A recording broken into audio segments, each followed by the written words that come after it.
Hey everyone, welcome back. You've all been digging into this drama that's been going on in Argentina since President Javier Milei took office, right? Right. I mean, it's huge. We're talking radical economic reforms, a whole lot of controversy, and, just a nation that's really trying to grapple with this long decline they've been going through. Yeah. So today we're going to try to unpack all of that for you. We're going to be drawing from an article titled Argentina Under Milei, Economic Transformation and Challenges. Okay. And I think the big questions we want to try to answer are, what exactly happened in Argentina? What are the really big takeaways from this first year under Milei?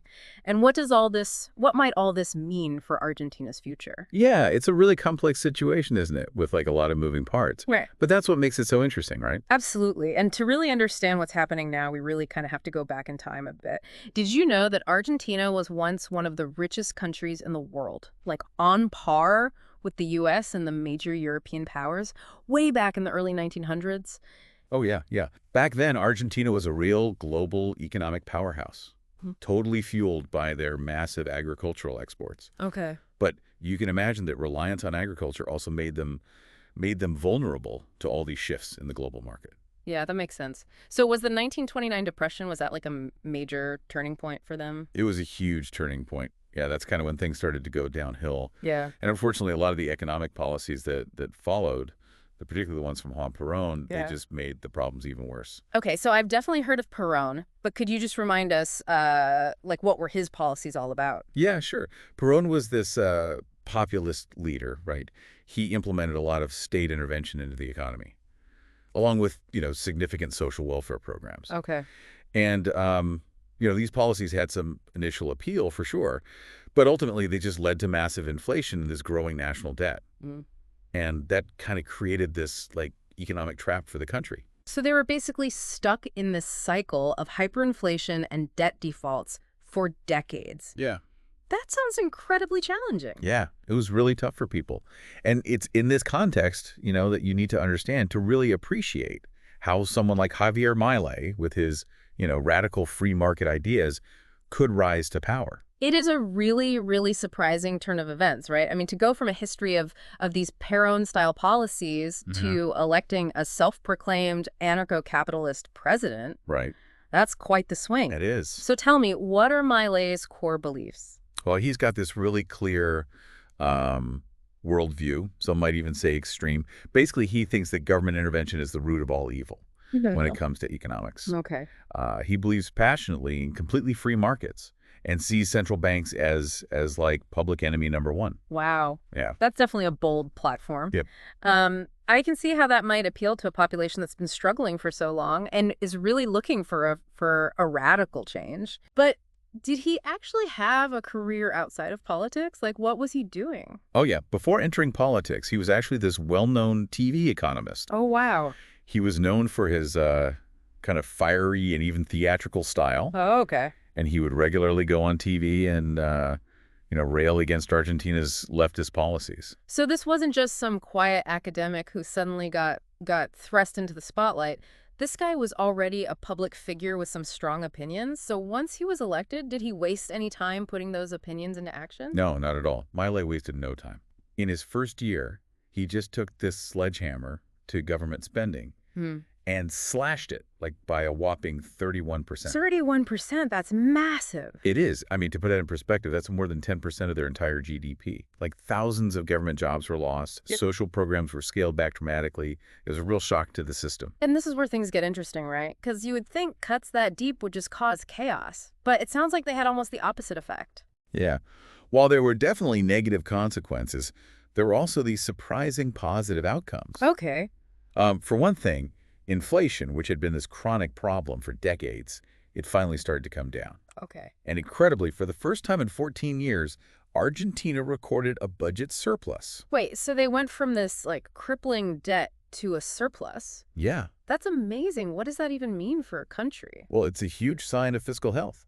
It means they're taking in more money than they're spending, which allows them to start actually paying down that debt. Okay. It also signaled to these global institutions like the IMF that things were changing in Argentina. Okay. And now the IMF is projecting that Argentina's economy will grow by 5% annually over the next few years. Wow. Even Wall Street has taken notice. the Argentine stock market is experiencing this significant boom. So even with all the controversy, there are signs that Milei's, gamble might actually be paying off, at least economically. Yeah, that seems to be the case, at least in these early stages. Investor confidence is returning, Yeah. both domestically and internationally. Okay. And there's this sense that Argentina might finally be on the road to recovery. Right. But, you know, it's important to remember that these are just the initial results, and the long-term consequences of these radical reforms are still very much unknown. Yeah, that's a really crucial point. I mean, it's still really early days, right? And we're just starting to see the effects of all these dramatic changes. So for everyone listening out there, keep in mind that this economic picture, while it is promising, is really only one part of the story. There's a lot more to unpack here. Exactly. And while the economic indicators might be improving, we have to consider the human cost of these changes, right? What about all the people who lost their jobs? What about the impact on all those social programs? That's a really great point, and that's exactly what we're going to explore next. We're going to shift gears a bit and take a closer look at these social and political dimensions of Milei's revolution. Yeah, we'll delve into how these reforms are impacting everyday Argentinians, both positively and negatively. So stay with us as we dive deeper into the heart of Milei's Argentina. Yeah, it's easy to get caught up in all the numbers, right? GDP growth and inflation rates and stock market trends. But we can't forget that economics always has this human face to it. Right, and I think that's what's so fascinating about this whole deep dive. We're Yeah. not just talking about like abstract economic theories here. We're talking about real people, whose lives are being directly affected by these like radical changes. Exactly. So Mm. let's shift our focus now to the human side of this economic equation. Okay, so when we talk about the human costs of Milei's reforms, what are we really talking about? Like, what are some of the specific challenges that everyday Argentinians are facing? Well, as we mentioned before, those huge spending cuts led to just significant job losses in the public sector. Yeah. And while Milei's argument is that, the private sector will eventually create more jobs, that's not a guarantee. And it takes time. And in the meantime, a lot of people are struggling to just make ends meet. Yeah, that makes sense. And it's not just the job losses, right? We were talking earlier about all the social programs being cut back. What's been the impact of that? Yeah, for a lot of Argentinians who relied on those programs for basic necessities, things like food and housing and healthcare, those cuts have been devastating. Right. Poverty rates spiked initially when all the subsidies were removed. And while there is some evidence that those rates are declining now, it's still a very precarious situation for a lot of people. So you have this kind of mixed bag of effects, right? Some potentially positive economic indicators emerging, but also some very real hardship for a big segment of the population.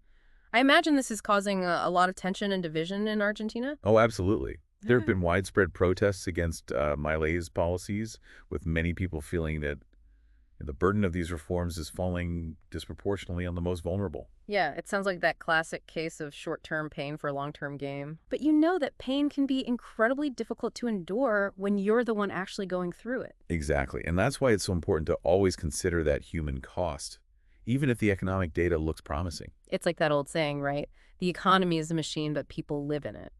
Exactly. But here's what's interesting. Despite all the protests and the hardships, Milei's approval ratings are still relatively high. Really? So it sounds like there's still a lot of support for his vision, even if it's causing some pain in the short term. Why do you think that is? I think it goes back to what we talked about earlier, that sense of desperation for change. Hmm. A lot of Argentinians are so disillusioned with the status quo, with decades of economic mismanagement, that they're willing to give Milei a chance, even if it means some sacrifices in the present. It's a gamble, for sure. Yeah, But it sounds like people are willing to roll the dice and see what happens. they are. And it's not just about the economics either. Mm-hmm. Milei's vision extends beyond just balancing budgets and cutting spending. He's really trying to reshape Argentine society in a more fundamental way. This is where it gets even more interesting, right? I mean, we've talked about his really radical economic policies, but what are some of his social and political goals? One of the most striking things about Milei is this really strong alignment with the U.S. and Western allies. Okay. This is a significant shift for Argentina, which historically has had, a more complex and at times even adversarial relationship with the West. So how is this new alignment manifesting itself? Like, what are some of the specific changes he's making? He's been very vocal in his opposition to what he calls woke policies, Okay. which has raised concerns among some human rights groups, for example. He's taken a strong stance against gender ideology and has criticized climate change initiatives. Wow, that's a pretty stark contrast to the more progressive policies we've seen in some other Latin American countries. It sounds like he's really trying to shift Argentina's position on the world stage. He is, and then there's the issue of border security, which Hmm. has become a central focus of his administration. Yeah. He's even proposed building a fence along the border with Bolivia. A border fence, it's a pretty bold move, especially in a region that has, traditionally emphasized regional integration. What's driving that proposal? Well, Milei argues that it's necessary to curb illegal immigration and drug trafficking, but critics see it as, a symbol of isolationism and a rejection of Latin American solidarity. It's a move that's definitely generated a lot of controversy, both domestically and internationally. It sounds like Milei is not afraid to make waves and, challenge that established order both economically and Yeah, politically. not at all. He's a disruptor through and through, and it remains to be seen what the long-term consequences of his approach will be. So we've got this really complex picture emerging, right? Yeah. Promising economic indicators, but real social costs, a shift in international alignment, and a move toward more conservative social policies. It's a lot to take in, and it raises some big questions about the future. It does, and the big question, the one everyone is asking is, will Miley's gamble pay off? Right. Will his radical approach lead to sustained economic growth and prosperity, or will it ultimately backfire and plunge Argentina back into crisis? And perhaps even more importantly, what will be the lasting impact on Argentine society? Right. Will these changes bring about, the kind of fundamental transformation that Milei envisions? Or will they exacerbate existing divisions and inequalities? These questions that only time will answer. But Yeah. one thing is clear. Argentina is at a crossroads, and the whole world is watching to see which path it will choose. It's a high-stakes game with no guaranteed outcome, and that's what makes it so fascinating to follow. But before we get too lost in speculating about the future, I think it's important to take a step back and reflect on what we've learned so far. Right. Let's try to distill some key takeaways from all this information. Okay, so for those of you listening who are trying to keep track of this whirlwind of information, here are some key things to remember about Argentina's dramatic shift under Milei. Firstly, remember that Argentina's economic decline has been this long and painful process rooted in structural problems and decades of mismanagement. This isn't something that happened overnight. That's a really important point. We can't just look at the past year in isolation. It's crucial to understand the historical context in which Miley's policies are being implemented. Exactly.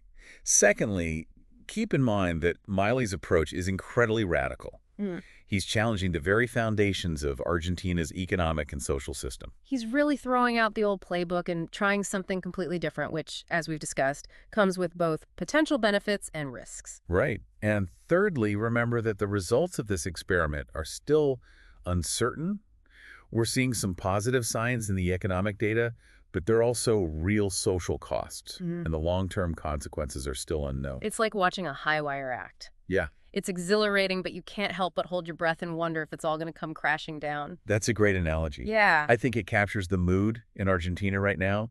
There's this sense of excitement and possibility, but also anxiety and uncertainty. It's a real roller coaster ride. Yeah. And, as we're talking about this, I'm thinking about you, our listener, trying to make sense of it all. Yeah. What does all this mean for you? Someone who may not be directly affected by, the ups and downs of the Argentine economy. That's a great question because while this might seem like a distant story, it actually has some pretty profound implications for all of us, no matter where we live. Okay. For one thing, what's happening in Argentina is this fascinating case study in economics and politics. Mm-hmm.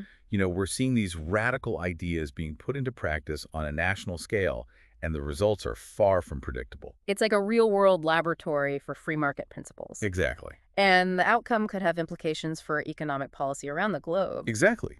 But beyond the economic theory, there's also this really powerful human story here. Millions of Argentinians are grappling with the consequences of these changes, and their experiences offer valuable insights into the complexities of economic transformation. Right. It's a reminder that, economic policies aren't just abstract numbers on a spreadsheet. They have real-world effects on people's lives, their livelihoods, their hopes, their dreams. It's important to remember that human dimension. Absolutely. And finally, I think this story highlights just how interconnected the world is. Yeah. What happens in Argentina doesn't stay in Argentina. Its economic and political shifts can ripple outward, affecting trade immigration and regional stability. It's a reminder that we're all part of this global system and that events in one corner of the world can have a ripple effect on the rest of us. Exactly. So Yeah. even if you're not planning a trip to Buenos Aires anytime soon, what's happening in Argentina is a story worth paying attention to. It is, and it's a story that's far from over. So, where do we go from here? What are the big things to watch for as this story unfolds? Well, that's the million-dollar question, isn't it? I mean, there are so many factors at play here and so many potential outcomes. But I think there are a few key things we should all be keeping an eye on. Okay, let's break it down. What's at the top of your watch list? Well, first and foremost, we really need to keep a close eye on those economic indicators. Right. Will that growth continue? Will inflation stay under control? Will the poverty rate keep declining? Right, because as we've been discussing, those are really like the bread and butter issues that'll ultimately determine the success or failure of this whole experiment. Exactly. Yeah. But we also need to be paying attention to those social and political dynamics as well. Right. How are people going to respond to these ongoing changes? Will the protests intensify or will they subside? Will Miley's approval ratings hold up as the effects of his policies become more widely felt? Right. Those are the wild cards that could really make or break his That's presidency. It's one thing to have this bold vision, but it's another thing to actually put it into practice and navigate all the inevitable pushback. Yeah, absolutely. And on the international stage, it'll be interesting to see how Argentina's relationships with other countries evolve. Yeah. Especially with the U.S., with China, and its neighbors in Latin America. Right. How those relationships play out will be crucial for Argentina's economic and political stability going forward. I can see how those relationships could get even more complicated given Miley's, stance on woke policies and his alignment with the US. It's almost like he's trying to walk this tightrope between attracting foreign investment and maintaining a sense of national sovereignty. He is. He is. And let's not forget about those long-term goals we were talking about earlier. Yeah. Will he actually be able to push through those even more radical reforms, like abolishing the central bank and dollarizing the economy? Right. Those are the big game-changing moves that could really have a lasting impact on Argentina's future. And they might even set a precedent for other countries that are facing similar economic challenges. Right. But they're also incredibly risky. I mean, these Well, moves could backfire spectacularly. so it's a real nail biter. It is. It is. And it's this uncertainty, this sense of being on the edge of something really transformative, that makes this whole story so compelling to follow. Absolutely. And remember, you don't have to be an economist or a political scientist to appreciate what's happening here. This is about people, about a nation that's struggling to redefine itself. And I think that's something we can all relate to on some level. Absolutely. It's a story about hope, about desperation, about the risks and the rewards of radical change. And it's a story that's still being written, so you'll definitely want to keep following it. And who knows? You might even be able to impress your friends with your newfound Argentina knowledge. Right. Exactly. So, as we wrap up our deep dive into Argentina's radical economic shift, I want to leave you with one final thought. Okay. Imagine you're an Argentine citizen living through all this, living through these really turbulent times. What would your hopes and fears be? Would you support Miley's vision? Or would you oppose it?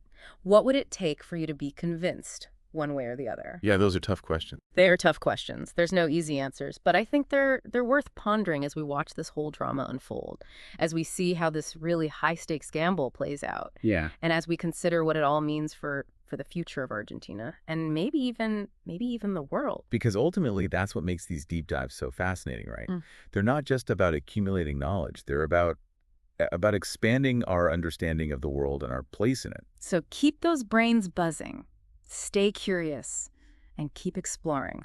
Until next time, happy diving.